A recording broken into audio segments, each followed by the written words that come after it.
Yeah, it is a great privilege for me to have to get an invitation from ISI Bangalore and from my friend Vishwanath to give a lecture on this. And personally, I should tell that this particular subject has been introduced in my life through Vishwanath. Okay, so I don't know what can how much I can tell in front of Vishwanath. Anyway, so that's why I have chosen a very basic fundamental of semantic web. So I will request the participants, though it is a very online mode going on. So it is my request to everybody to have interaction in the lecture. So I prefer this thing. Otherwise, it will be just like a one-way lecture, and that type of lecture is available on YouTube better than of me. Okay, so it will be very uh, challenging, and if we can interact during the lecture. Okay, so is my screen visible to everyone?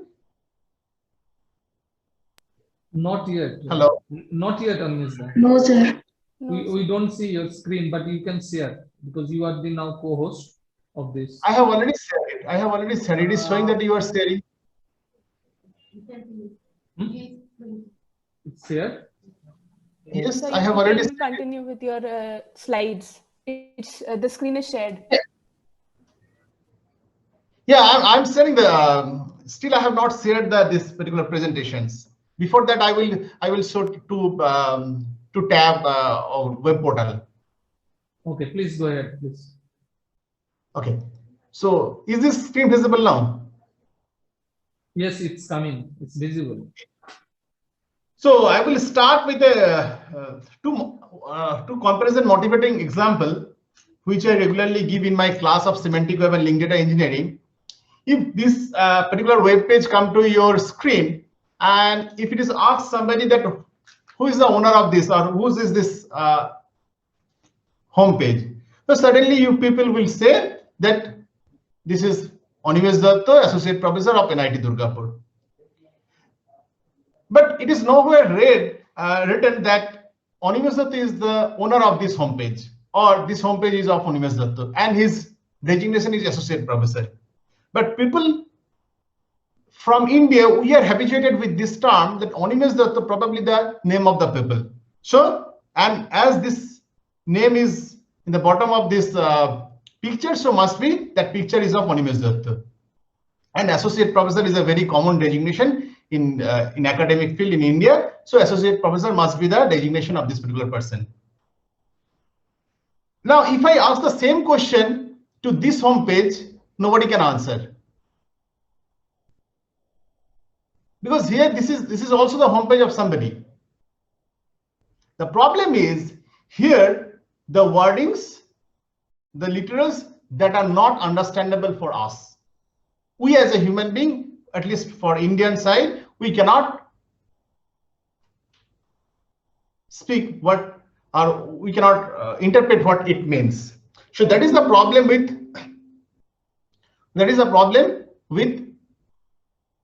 the machine, that we as a human being, we may interpret that this is the homepage of Animesh Datta.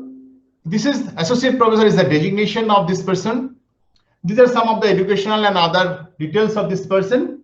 But if you ask the same questions to computer and ask that please give me the details of that faculty member who is an alumni of NIT Durgapur and teaches semantic web, this answer cannot be given by the computer, because computer cannot interpret this meaning what we want to mean. On the other hand, this is not possible because the web that has been represented is mostly of HTML version. This web page is of HTML version, which is for human consumption, not for machine consumption. Machine cannot interpret this. So that is the issue with the traditional web, the HTML-based traditional web. So from traditional web, we are moving to semantic web, where we are expecting that machine can do for us which we're supposed to do. Instead of that, machine will do for us. If we ask some complicated queries, machine can answer for our queries. And that motivates to the new subject that is called semantic web. So if we go to the semantic web, just let me do this. Is the slide clear? Vishwanath, is the slide coming? Yes, it's visible. Yes. So the two fundamental thing for semantic web is, one is the RDF, the data model, and the second is the URI, or the unique identification of a data. In the same way as each and every web pages on the web has an unique identification, which we call as a URL. So every web page must have a unique identification that is called URL. Now that if you put that URL on your browser, a page will be open, and that page may contain several hyperlinks. If you click that hyperlink, it will be redirected to another link, another web page. Of course, that will be related. So if you open the NIT Durgapur website, if you click, there must be some hyperlink, maybe for AICTE, maybe some hyperlink of MHRD, maybe some hyperlink of some other universities, some NITs, IITs. So if you click on those links, it will be redirected to another web pages. So that is basically the web of document. One web page is connected with another web page. So it is a page level connectivity in the traditional way. But from traditional web, we are moving to semantic web, where we want that instead of page level connectivity, we want to go more granular level, and that is data level connectivity. One data will be connected with another similar type of data with some relationship. So that is the fundamental idea of RDF data model.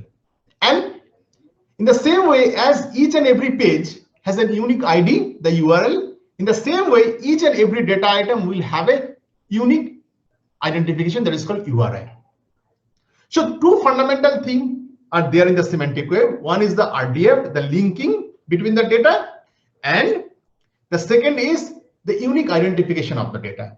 These two fundamental things, based on these two fundamental things, the entire semantic web and link data engineering is built. Okay, so I have taken the slides, most of the slides from this slides here. Okay, so this will be today's discussion and little bit about RDFS. So resource description framework, or RDF stands for resource description framework. So it is basically a data model which gives a framework to model the data you put in the web. And that RDF can be represented, or RDF can be said as a directed graph or labeled directed graph, where we know G equal to VE, where V is a vertices and E is an edge. So that is a very fundamental idea of graph. In the same way, we can represent an RDF graph. Okay, so here,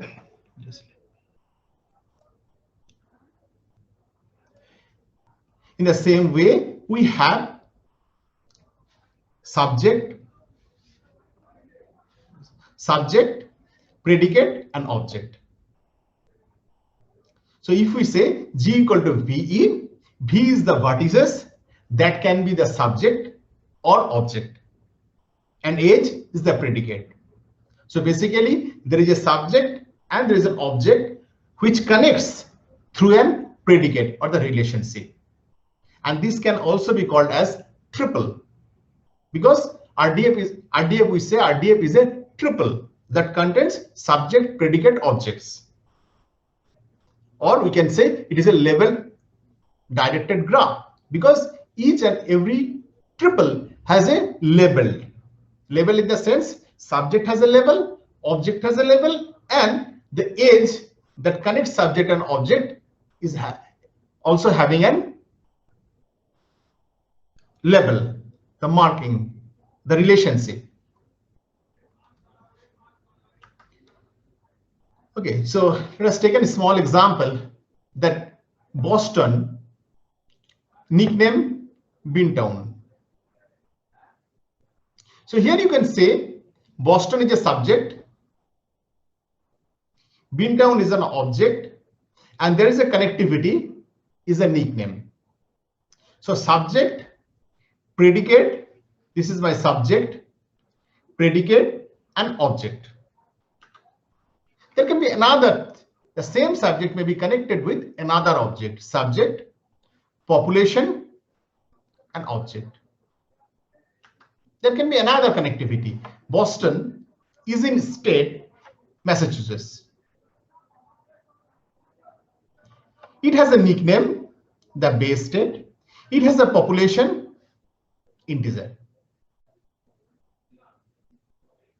Now, if you see closely to this graph, there are some, this circle, and there are some rectangle. The circle represents the subjects which as an URI, that means unique identification. If it is a value, that means if the object is a value, then it will be in a rectangle. So we are representing the facts in a graph or in a directed graph, and then we will be moving to RDF representation of the same thing. Massachusetts has capital Boston.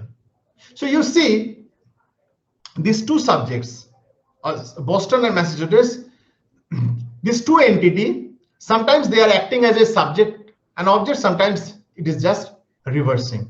So for capital, the subject is the Massachusetts and object is the Boston.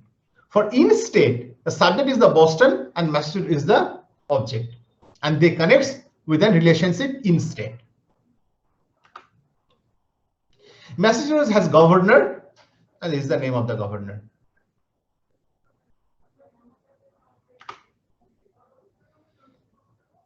Governor Deval Patrick has friend Barack Obama. Barack Obama follows on Twitter Sandra Huckabee.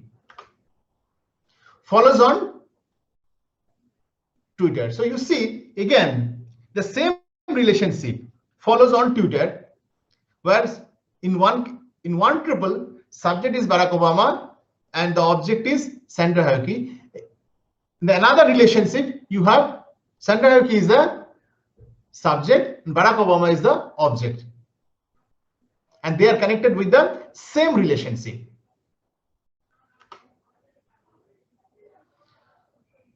Sandra is the creator of this particular slide, ISWC 2010 RDF tutorial slides.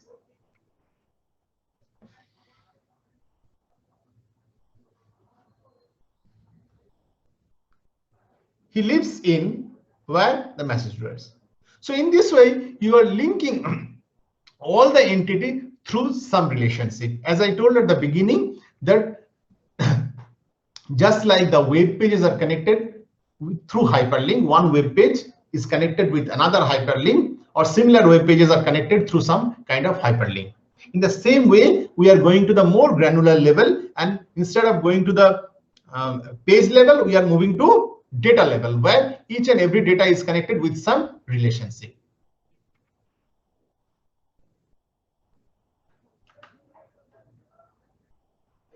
Now, this subject becomes another, it has another connectivity or another relationship, date of presentation or date presented. It is a value. Now, each of these data item will have a unique identification. As I told, that one is the connectivity and the second is the unique identification, each and every data item. Otherwise, you cannot make them uniquely identify, and you cannot, everyone can say a different name. For example, there is a very famous example. For example, Bank of Ganges, B-A-N-K, Bank of Ganges. The same bank, B-A-N-K, the same spelling, same pronunciation is used as Bank of India. So you see, Bank of Ganges and Bank of India, in both the cases, this term bank is used. But in two different cases, the bank is used in a different meaning. For Bank of Ganges, here the bank imply that is part of the river or side of the river. Well, when you talk about Bank of Ganges, Bank of India, it implies it is a financial institution. Similarly, if you talk about Java, Java is a well-known programming language. The same Java may be used for coffee. There is a famous coffee, the Java coffee. And the same Java is used for identifying an island in Indonesia. Now, it will be very ambiguous that which Java you are talking about. Whether it is a Java of Indonesia island, or Java is a coffee, or Java is a programming language. So you must, so for all the cases, the spelling, the pronunciation are same. So what you need to do, you need to give unique identification for each of these three Java. So while you talk about Java for programming language, it will have a different URI, unique resource identifier. When you talk about Java as a programming language, it will have a different identification. When you talk about Java as a coffee, it will have a different identification.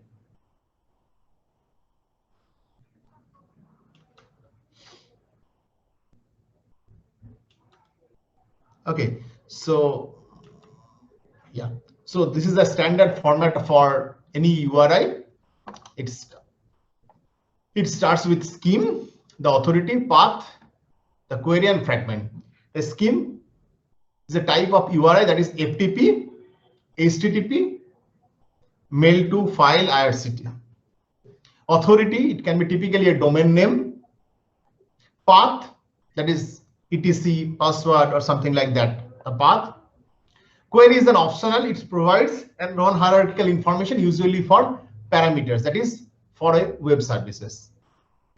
And fragment, it is again optional, often used to address a part of the derived resource. So this entire gives you a unique identification of a particular data item. So this data, this identification for Java as a coffee will be different with the Java as a programming language, or with a Java as a Indonesian island.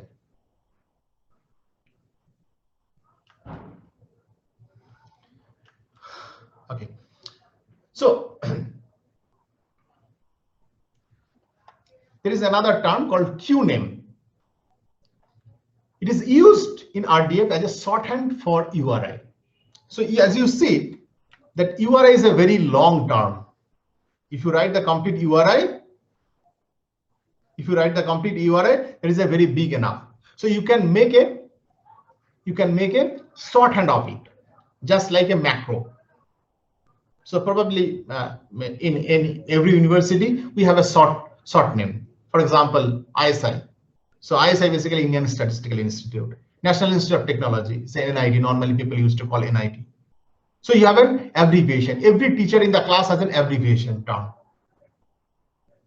Okay, so in the same way, QNAME is used to abbreviate the complete URI. So if this is called prefix, if prefix FOO is bound with a URI, suppose this is the URI. So then we will write FOO:\bar. So instead of writing the complete URI, we can make it a shortcut where FOO represent this one. In the same way, instead of writing Indian Statistical Institute Bangalore, what we write? ISI Bangalore. Because somewhere it is written that ISI means Indian Statistical Institute. Henceforth, we are using always ISI Bangalore, or ISI Kolkata, or NIT Durgapur, NIT Surathkal, NIT Warangal. But somewhere people knows that NIT means National Institute of Technology. So how is it written? For example, HTTP, this is the complete URI for Boston. We are abbreviating this entire HTTP DBPD up to resource through DB. DB is the short abbreviation of this up to resource. Then it implies Boston. So this shorthand imply DB Boston. This imply you replace DB with this entire one up to this resource. Similarly, the same way we can say example.org, which provides you to put your own data and generate the URI. So let us we generate a URI for the nickname example.org/terms/nickname. So we abbreviated this thing as a DBO. So QName becomes DBO nickname. Just like ISI Bangalore, NIT Durgapur, in the same way we are abbreviating NIT Durgapur, where NIT replaced by National Institute of Technology, ISI replaced by Indian Statistical Institute. So now we are rewriting the same graph which we have shown. In Massachusetts, we are putting the QName DB Massachusetts. It has a capital DBO capital. What is the capital? DB Boston. It has a nickname DBO nickname Bintown. It has a population DBO population. So each and every vocabulary we are putting with a URI. That means which will uniquely identify that particular data item on the web. As I said, you may have Java as a coffee, you may have Java as a programming language, you may have Java as a island in Indonesia. You may have Apple as a fruits, or you may have Apple as a computer. So which Apple you are talking about? So it depends the meaning you want to represent, and accordingly you need to find out the URI for the Apple which you are going to represent. If you are going to represent Apple as a fruit, then you use proper URI for that. If you use Apple as a programming, Apple as a computer, you use that particular URI, which will uniquely identify that Apple as a computer. Okay, so DB Boston, which uniquely identify the Boston city. DBO nickname, which uniquely identify what is nickname about. Similarly, population, which uniquely identify through this complete URI.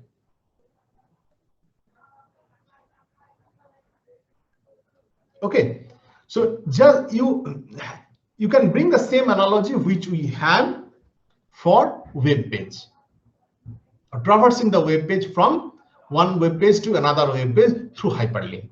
Here we are traversing from one data item to another data item, and each and every data item has an unique identification.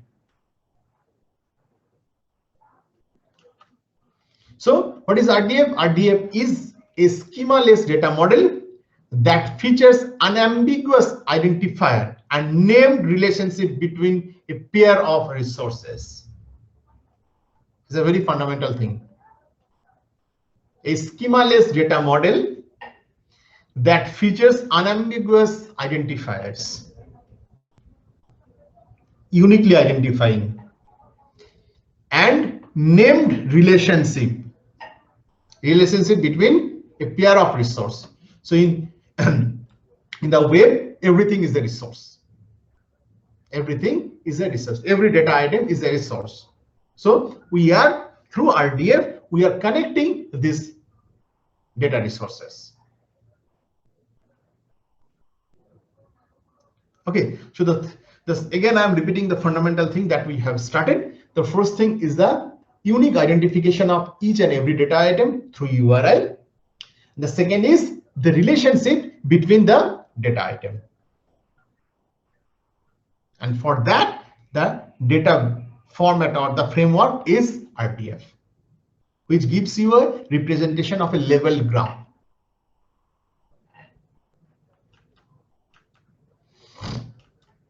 Okay. So why RDF? What's the difference here? So it is a graph data structure. Makes merging of data with shared identifier. It is a triple, acts like a least common denominator. So the micro level structure is a triple: subject, predicate, object. The most granular level of the connectivity. URI for naming remove ambiguity. Through this, you can remove the ambiguity. You can distinguish what bank you are talking about, whether it's a Bank of Ganges or Bank of India. You can distinguish whether it is a Java as a coffee or Java as a programming language. So it removed ambiguity.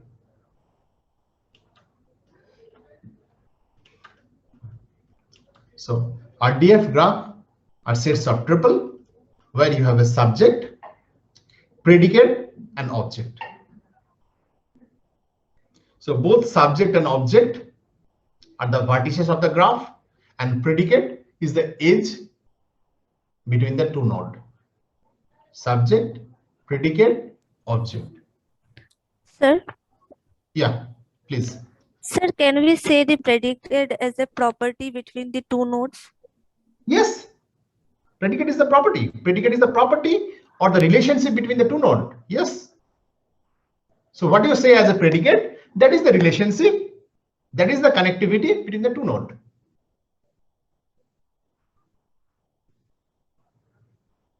So predicate is the relationship or connectivity between the two nodes.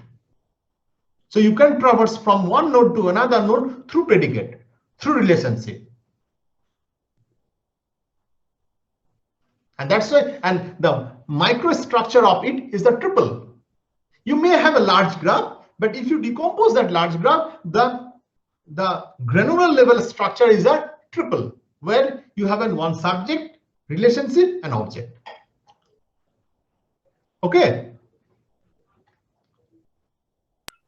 Yes, sir. Thank you, sir.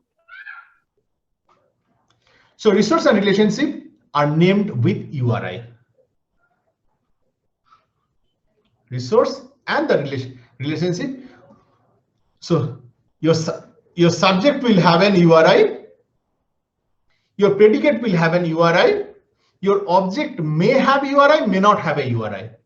If the object is a value, that it won't have an URI. But if the object is an entity, then it must have a URI. But if it is a value, then it won't have a URI. It can be an integer value, it can be literals, it can be text, it can be string, like this.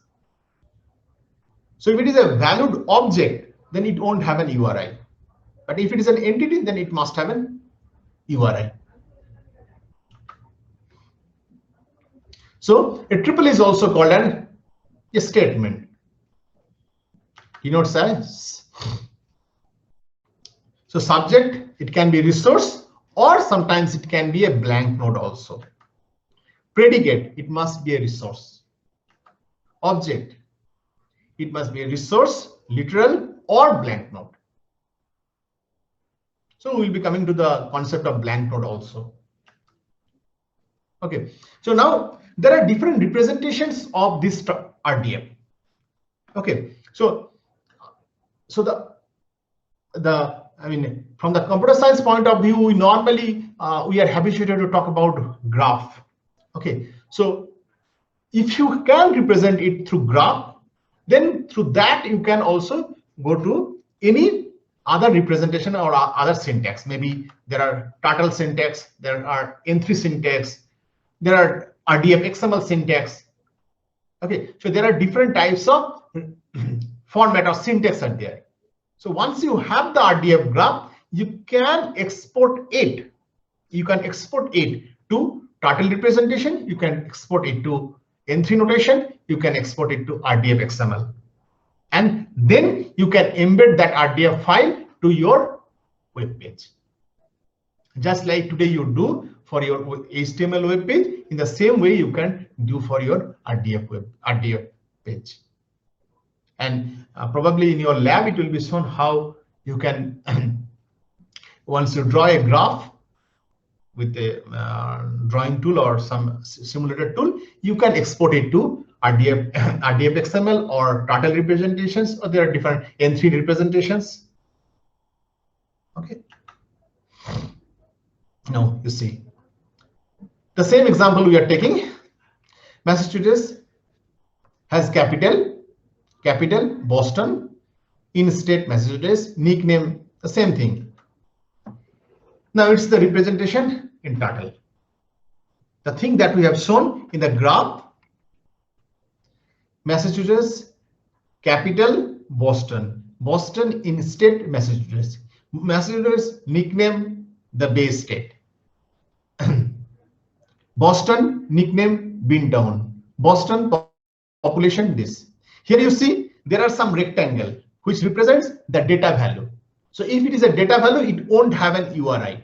And as these are not having any URI, so you see it is directly giving the name, values. No colon, no prefixes. Here you see DBO nickname. So it has an URI. It has an URI instead.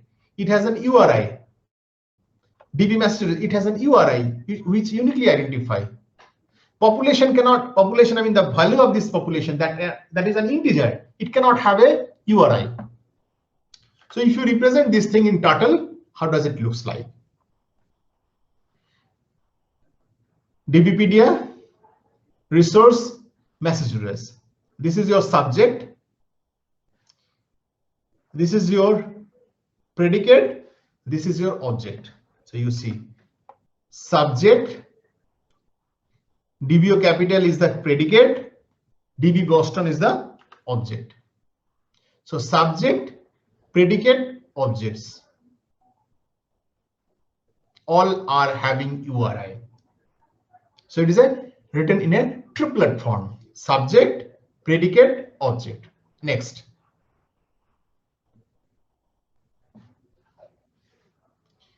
DBpedia, resource Massachusetts, the same thing.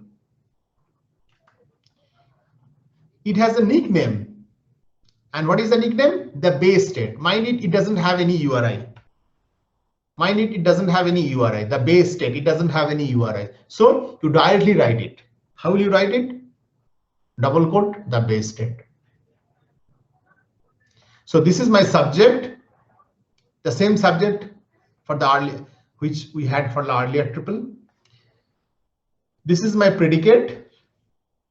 And here the object doesn't have URI. Rather, the object is a value,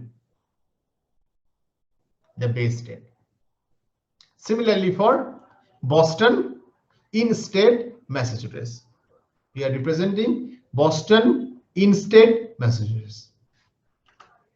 Similarly for this one, here the population is an integer.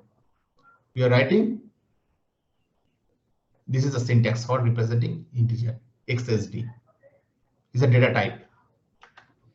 Now, how do you shortcut? So we want to make this thing shortcut. As I said, instead of telling repeatedly Indian Statistical Institute, we say ISI. Instead of typically saying repeatedly National Institute of Technology Durgapur, we say NIT Durgapur. So we will be making the abbreviation, the shortcut of it.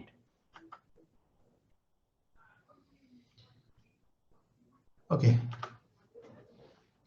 let's see. We are telling that henceforth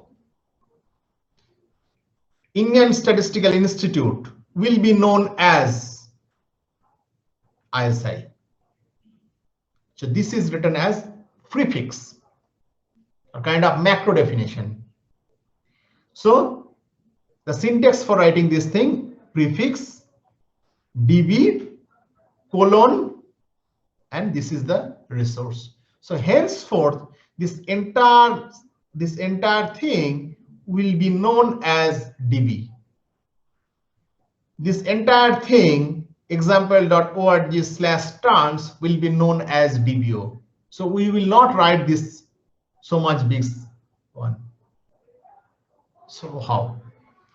DB Massachusetts, DBO capital, DB Boston. DBO Massachusetts, DBO nickname, the Bay State. DB Boston, DBO instead, DB Massachusetts. DB Boston, the same way. We can make more shortcut. If more than one triple are having the same entity as subject, we don't need to write it. It implies that the same subject is being repeated. So DB Massachusetts, DBO capital, DB Boston. We are not repeating again DB Massachusetts because we are using the same subject. DB Massachusetts, nickname, the Bay State. Similarly, DB Boston, we were using this. Instead of that, we can make it shortcut. Okay. Now, if you have any questions, I'll be happy to answer.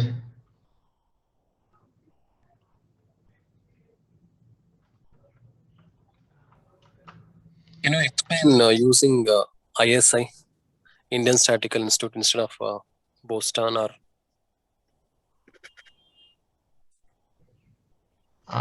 Sorry?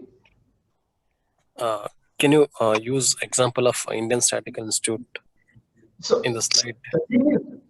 Yeah. So I was using the ISI term or NIT Durgapur term is to tell you that how we abbreviate it.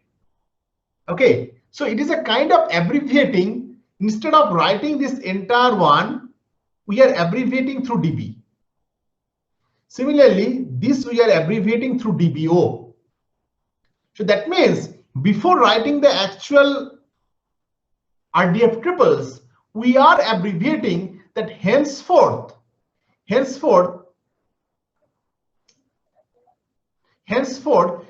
will be known as DB.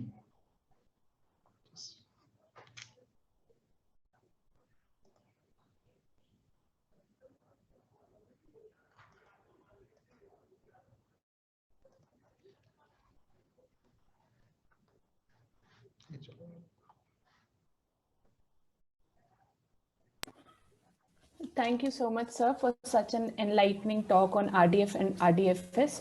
So I think we are open to questions now, so participants can go ahead with their questions.